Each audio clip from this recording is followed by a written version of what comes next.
Hello everyone, and thank you for attending the first of a series of videos for our asynchronous legislative history session. In this session, we're going to talk a little bit more about how you can use legislative history at both the federal and state level as both an academic and as a practitioner. Each of these videos should be 10 to 15 minutes long so that you can view the videos and absorb the information that I'm trying to give you. After reviewing each video, I recommend you take a moment, write down a few notes, and then watch the next video. They should build on each other, so please make sure that you watch them in order. Let's begin.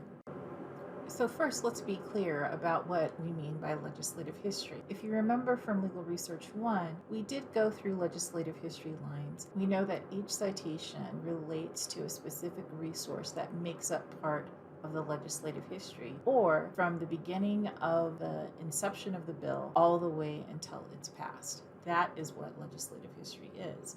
So each document that's created at each stage of the legislative process, and that includes bills, different versions of bills, and even versions of bills in different Congresses if they did not pass within that specific Congress. It also includes testimony given by witnesses at hearings, committee reports, conference reports, debates, everything that you see here on the page, and sometimes more. And we'll talk about that sometimes when we get into media and looking at social media and looking at news clips. But that can also be a part of unofficial legislative history because it is on some type of record, just not official records. So as we go through these different types of documents, I want you to make sure that you still do the assessments that we learned about earlier this semester. Evaluating your resources. Information from official sources should still be what you rely on first. Anything else is just an interview on a news show or it's just a tweet. And I say that because we still have to follow the authoritative rules that we learned early on, specifically because there is so much information out there that you can get about any single person, what they said, what their tweet, or what their ex just said, and that is the letter X, not EX. The best way for you to filter through all of that information is, again, break it up between primary official sources and unofficial secondary sources. Legislative history, remember, always gets treated as non-binding secondary authority, so you do still need to consider whether or not you have an official resource, even when researching something like legislative history, which is truly persuasive authority. Do you remember these lyrics from Schoolhouse Rock? Well, now I'm second committee and I'll sit here and wait while a few key congressmen discuss and debate whether they should let me be a law. These lyrics are specifically about legislative history. That's why that Schoolhouse Rock clip is so great, because it describes to you more than you think it does. Here's an overview of all of the points where legislative history can be created from its beginning as a bill in either the House or the Senate, and as it goes through different committees all the way up to whether or not it passes both houses, up to whether or not it gets signed by the president. You can also find this document on Canvas. So that's a lot of stuff to keep track of, particularly when it is non-binding authority. So why would we use it? Of course we use it when a statute is unclear in order to find legislative intent. So we need to find out what the arguments are for one interpretation over another. The use of words, why a particular word was or was not used, and also sometimes to identify the proponents and opponents of a particular statute. It also gives you a list of arguments, including cost-benefit analysis or other historical context for opposing or supporting a particular statutory provision. So who uses it?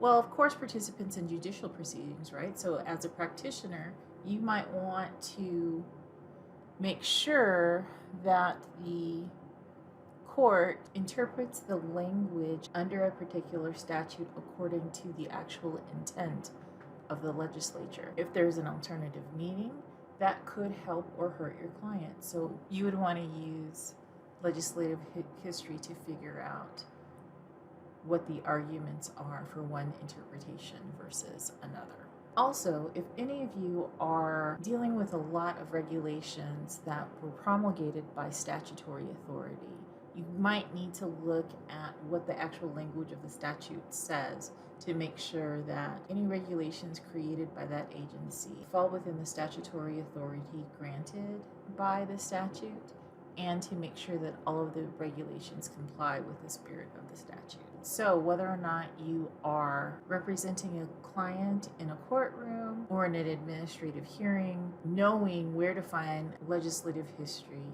is very important.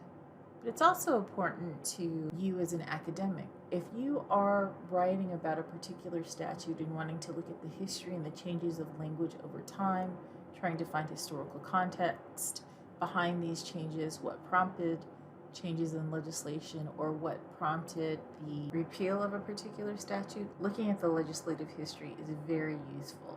It can also be useful if a particular statute has a sunset clause. In other words, there is a time period set for a particular law to be in effect, and then it sunsets or is no longer a valid law that can be applied to anyone or any situation that might fall within the relevant nature of that particular statute. Remember that you use your legislative history for persuasion only, to help you understand what this statutory interpretation should be, and also to help those agencies that have been created under statute to understand the limitations and the authority they have to create regulations.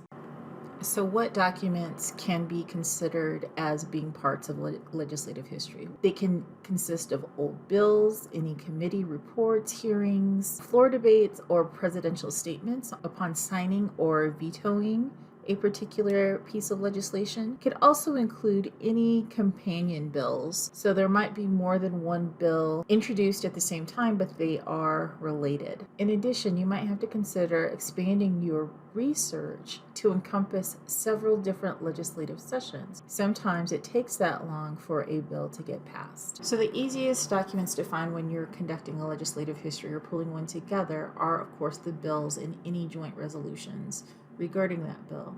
In addition, you usually have hearings and committee prints, so anything that helped pull together any background information to help a particular committee work out any effects that a bill might have. Also included could be any type of oral or written testimony, any studies, any article reprints, any text from former bills that were unsuccessful in passing from previous legislative sessions. In addition, you're going to find that the reports are going to be the most useful sources of legislative history. So those are documents created by committees that usually outline the purpose and scope of the bill and give a section-by-section analysis, including any anticipated budgetary needs or impacts. So at this point, you might want to know what the difference is between a report and a document. Well, a report is actually created by the committee. Documents aren't created by a committee or within Congress, but they're compiled from outside sources. So those law review articles, any outside reports from think tanks or other institutions, those would be considered documents. Also really important are floor debates. This is the end of video 1. On to video 2, and make sure for this video that you understand how and why you can use a legislative history, and you must also understand whether legislative history is considered to be persuasive or binding authority.